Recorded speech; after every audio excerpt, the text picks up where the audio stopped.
Hi everybody, welcome back to the Kia Hyundai channel. Gabby, what are we doing today? Today we're doing something a little exciting. So we got a request. Someone wanted to drive or do a test drive in our Porsche 944. This is Tim's car.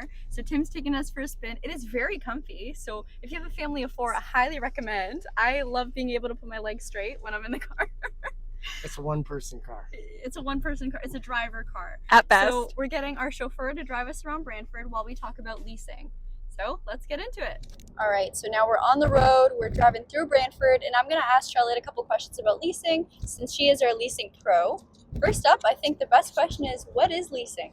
So that is definitely the best questions to start out with. So if you want to use all of the formal terminology, pretty much what leasing is it's an agreement between the owner of an asset, in this case a vehicle, and the user of the asset or vehicle, where the user pays the owner to use it, essentially. So a lot of the times we think of this in terms of renting an apartment or living in an apartment, but also vehicle leasing, which is what we're focusing on today. Who should consider leasing? That is another great question. So the main people that I recommend leasing to is people who are looking to kind of establish a little bit of credit history. So generally it's easier to get approved for a lease than it is for a finance.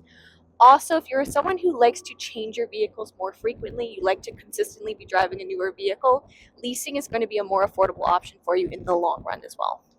Who is leasing not for? Leasing is not for the faint of heart. No, just kidding. Leasing is not for, that is a good question.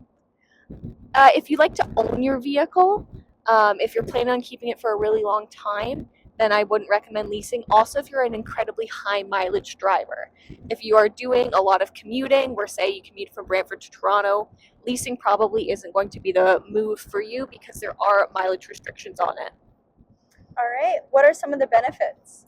So some of the benefits of leasing is, like I said, it can be a little bit more affordable in the long run because the bulk of what you are paying is depreciation. And as opposed to financing the vehicle, where you pay tax on the entire price of the vehicle, with leasing, you're paying tax on a monthly basis. The other thing about a benefit of leasing is that when you enter into a lease contract, you have what's called the residual value, which is a guaranteed amount of what the vehicle is going to be worth at the end of the lease. So if you want to buy that vehicle after your lease, you already know what it's going to cost you. So that's a huge benefit of it too. Any negatives of leasing? Negatives of leasing, like I said, mileage restrictions. Also, at the end of the lease, if you are planning on starting into a new lease, what can happen is there can be an independent third-party inspection that'll come and look at the excess wear, so the condition of your tires, the condition of the body of the vehicle, everything like that. If you have not been treating the vehicle properly, we know that obviously some wear and tear is going to occur over the term of a lease. That's just normal. But if it's not, if it's over and above, you can get dinged and end up having to pay some penalties for that. What's included in a lease payment? So that is a really good question. I'm going to kind of break it down into 3 different points. So it's going to be like the selling price of the vehicle, the residual, which I've already talked about a little bit, and the difference between them is going to be depreciation. So the bulk of what is going to be in your lease payment is going to be depreciation. So say you're buying a car for $20,000, we know that the residual is going to be $15,000. That leaves, $5,000 as depreciation. So that's going to be split up into the cost of the term.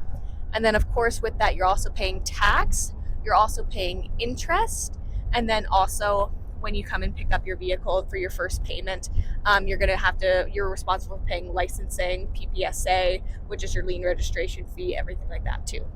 All right, now Tim, what are your thoughts on leasing? I think leasing is for everyone. I think a lot of times people don't talk about leasing because they're afraid of it.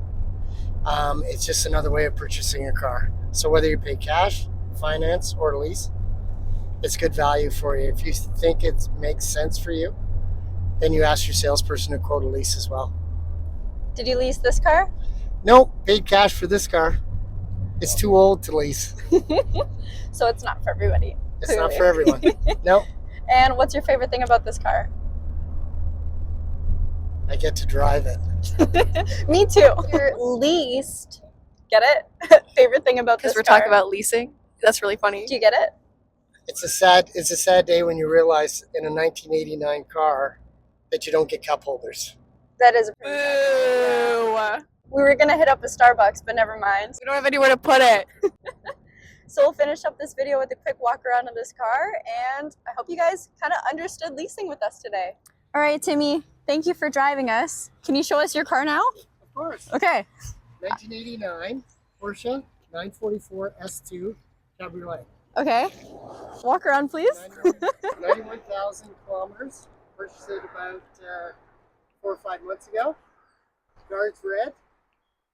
Only thing I had to add to it was new tires. New tires. Absolutely gorgeous car. Beautiful car to drive. She is pretty cute. Canadian car, as you tell me, it's a Barbie car. It is a Barbie car. It's Very super exciting cute. Had a couple of them when I was younger, so I thought it was a nice vehicle to have and to own again. As you can see, it's been fully detailed and ceramic coated by our guys here at Brantford Kia. And when you take a look at the engine compartment, you can see how clean it is. So it is a 3-liter inline 4-cylinder, 208 horsepower, 207 foot-pounds of torque. But it's a very light car. Only weighs about 2,500 pounds. But absolutely gorgeous. I think the wheels are the best part. Wheels.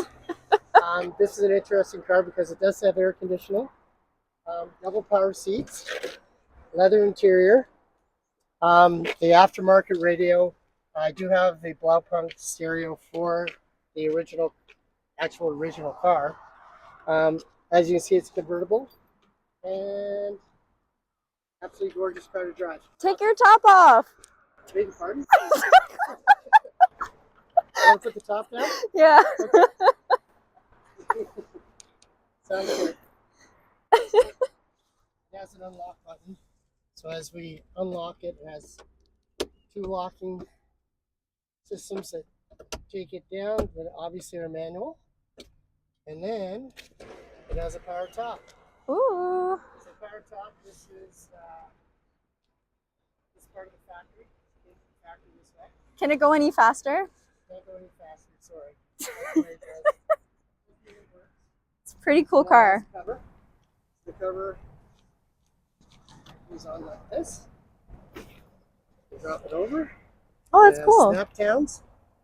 So it's a really cool setup. So you think of this car being 34 years old, 1989 model. It's older than me. This is the technology. No kidding.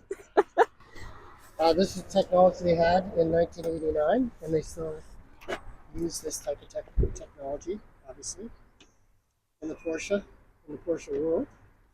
Very cool. Yeah. There's the top down. This setup. So a fun summer car.